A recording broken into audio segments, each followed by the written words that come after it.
여러분 안녕하세요. 스가랴서의 시간입니다.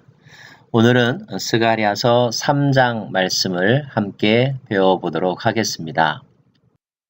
자, 스가랴가 계속하여서 환상을 보고 있다는 것 여러분이 알고 계시죠? 3장에는 그가 본 네 번째 환상이 나옵니다. 자, 그 환상의 내용은 무엇일까요? 하나님이 계신 곳에서 중요한 회의가 열리고 있습니다. 법정이라고 해도 좋을 것 같습니다. 등장하는 인물들은 하나님이 계시고요. 또 여호와의 사자가 있습니다. 대제사장 여호수아가 있고 사단이 있습니다. 스가랴가 거기서 마치 방청객처럼 지켜보고 있죠. 그 법정에서 이루어진 대화는 무엇입니까? 사단이 대제사장 여호수아를 대적하는 것입니다. 참소하는 것입니다. 그의 잘못을 지적하고 마치 검사가 피고를 향하여 구형하듯이 이렇게 대제사장 여호수아를 참소하는 일이 있게 되었는데 그 이야기를 듣던 여호와께서 사단을 꾸짖으시고 여호수아를 변호하시는 내용이 바로 천상에 일어난 스가랴가 본 환상의 내용입니다. 자, 그때 하나님께서 하신 말씀도 말씀에 기록되어 있는데요. 여호수아가 더러운 옷을 입고 천사 앞에 서 있었을 때에 여호와께서 자기 앞에 선 자들에게 명령하사 그 더러운 옷을 벗기라 하시고. 자, 여러분, 여호수아는 대제사장입니다. 대제사장은 대제사장이 입는 특별한 옷이 있습니다. 그런데 그 옷은 오간데가 없고 그 옷이 더럽혀졌거나 또는 더러운 옷을 입고 있었다는 것입니다. 왜 더럽게 되었을까요? 네, 그 다음 말씀 보면 그 더러워진 이유는 죄 때문인 것을 우리가 알게 됩니다. 자, 죄로 더럽혀진 옷을 입고 있는 여호수아, 대제사장 여호수아.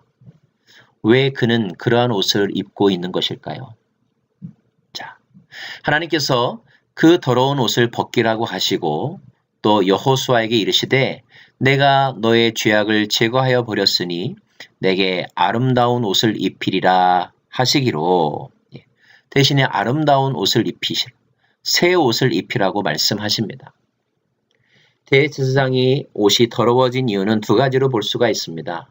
대제사장은 사람들을 중보하여 하나님 앞에 나아가는 사람이죠. 그러므로 그는 사람들의 죄를 다 뒤짊어쓰고 그 더러운 옷, 사람들의 죄의 옷을 입고 하나님 앞에 나아갔다. 이렇게 해석이 가능합니다. 또 하나는 그 대제사장 자체가 짊어지고 있는 저질렀던 죄악 때문이라고도 해석할 수 있어요. 근데 분명한 것은 하나님께서 그런 더러운 옷을 입고 있는 대제사장을 참소하는 사단의 공격과 그리고 고소의 말들이 있지만 그런 말들을 막으시고 내가 너에게 친히 아름다운 옷을 입히리라. 다시 말하면 그의 역할과 신분을 회복시켜 주리라. 내가 더 이상 너의 더러움과 죄를 문제 삼지 않겠노라. 말씀하고 계신 것입니다. 법정 용어로 친다면 무죄 선언이라고 말할 수도 있고요. 또는 사면 복권이라고도 말할 수 있겠죠. 자, 그것을 바라보고 있던 스가랴가 말합니다. 정결한 관을 머리에 씌우소서. 대제사장이 많이 쓸 수 있는 머리에 관이 있습니다. 그 머리 관에는 여호와께 성결이라고 쓰여 있었죠.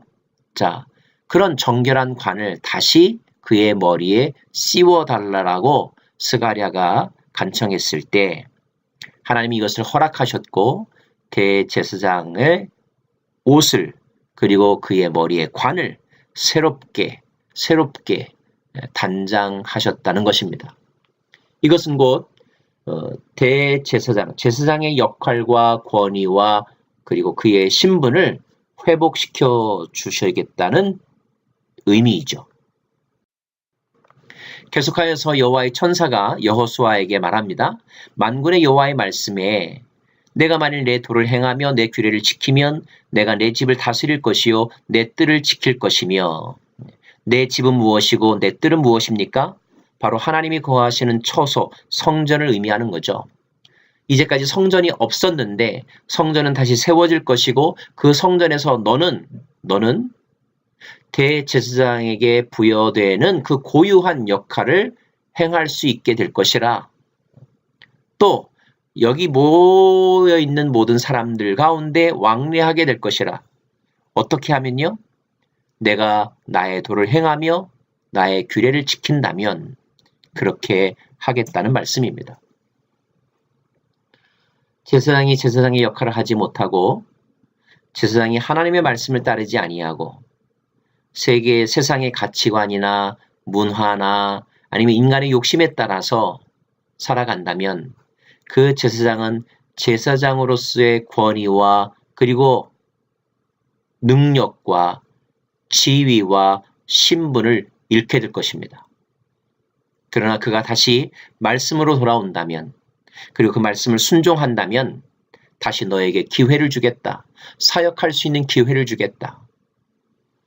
계속하여 하나님은 천사를 통하여 말씀하십니다. 대제사장 여호수아야 너와 내 앞에 앉은 내 동료들은 내 말을 들을 것이니라. 이들은 예표의 사람들이니라. 예표의 사람들이라. 모형이라는 것입니다. 내가 내 종 싹을 나게 하리라. 싹을 나게 하겠다고 말씀하십니다. 순을 나게 하겠다는 것입니다. 예언의 말씀 중에 나온 거기 때문에 이때 싹이 무엇을 의미할런지 사람들은 정확하게 알지 못했겠죠. 하지만 이 싹이 고유명사가 되었을 때 그 의미는 바로 메시아를 상징하는 것입니다. 내가 메시아를 너희에게 보내주겠다. 근데 왜 하필이면 이 메시아를 싹이라고 하는 단어로 비유했을까요? 싹은 아주 여리고 그리고 작고 힘이 없지 않습니까? 예, 하나님은 앞으로 올 메시아의 그 원래의 모습이 초기의 모습이 연한 순 같고 약한 어린 양 같다. 그런 모습으로 이 땅에 올 것을 예고하신 것입니다. 계속하여 만군의 여호와가 말하는데 내가 한 돌에 7 눈이 있는 돌을 내 앞에 세울 것이라. 자, 돌이 있는데 이 돌은 7 눈이 있는 돌이라고 했습니다. 7이라고 하는 것은 완전수를 의미하죠. 눈은 감찰하고 살핀다는 의미가 있습니다. 네, 계시록에는 이 7 눈을 7 영이라고 그렇게 사용하기도 합니다. 이 세상을 감찰하고 또 통치하는 그러한 돌을 세우리라. 이 또한 메시아의 모습을 상징적으로 표현한 단어라고 볼 수가 있습니다. 그가 이 땅의 모든 죄악을 하루에 제거하리라. 단번에 사단을 물리치고 영원한 승리를 거두리라. 단번에 우리의 모든 죄를 사하리라. 메시아가 오셔서 하실 일이라는 것입니다. 그리고 그날이 되면 너희 모두는 각각 포도나무와 무화과 나무 아래로 서로 초대하게 될 것이라. 잔치의 날, 풍성의 날, 은혜의 날이 오게 될 거라는 거죠. 자, 이 환상이 의미하는 바는 무엇입니까? 직접적으로는 성전이 회복될 것이고 그 회복된 성전에서 대제사장은 이제까지 할 일이 없어서 또 그 권위를 인정받지 못하여서 제대로 사역을 하지 못했었는데 다시 그 자리에 서게 될 것이고 그에게 주어진 그 특별한 사명을 감당하게 될 것이라. 거룩한 옷과 정결한 관을 씌워주겠다는 하나님의 은혜. 더 나아가서 장차 메시아를 보내줄 것인데 그 메시아를 통하여 모든 죄악을 제하고 거룩한 성전을 세울 것이며 그날이 되면 영광과 번영의 나라가 너희에게 임할 것이라. 메시아의 도래를 예언하고 있는 것입니다. 신약 성경은 이 예언이 성취되었다라고 고백하는 책입니다. 어떻게 성취되었습니까? 누구를 통하여 성취되었습니까? 바로 그 연한 순 같은 분, 7 눈을 가진 기초석, 코너스톤과 같은 분, 그분이 바로 예수님이라고 신약은 증거하고 있습니다. 그래서 우리는 예수 그리스도로 말미암아 사단의 정죄로부터 보호함을 입고 의의 옷으로 갈아입게 되었으며 그 예수 그리스도의 사역으로 인하여서 우리는 하나님의 전이 되어갈 수 있는 것입니다. 사랑하는 여러분, 하나님의 계획과 또 구원의 은총은 우리들에게 계속되고 있습니다. 이제 우리는 오늘 내 실존의 자리에서 그 메시아를 경험하고 그 메시아를 통하여서 우리의 모든 죄의 문제를 해결받고 거룩한 성전으로 지어져가는 오늘 나의 꿈을 꾸어야 할 것이며 성취해야 할 것입니다. 소망을 가진 자는 인내합니다. 소망을 가진 자는 포기하지 않습니다. 소망을 가진 자는 그 소망에 집중합니다. 스가랴에게 보여주셨던 이 환상이 저와 여러분에게 주어지는 은혜의 계시가 되기를 또한 간절히 바랍니다. 축복합니다.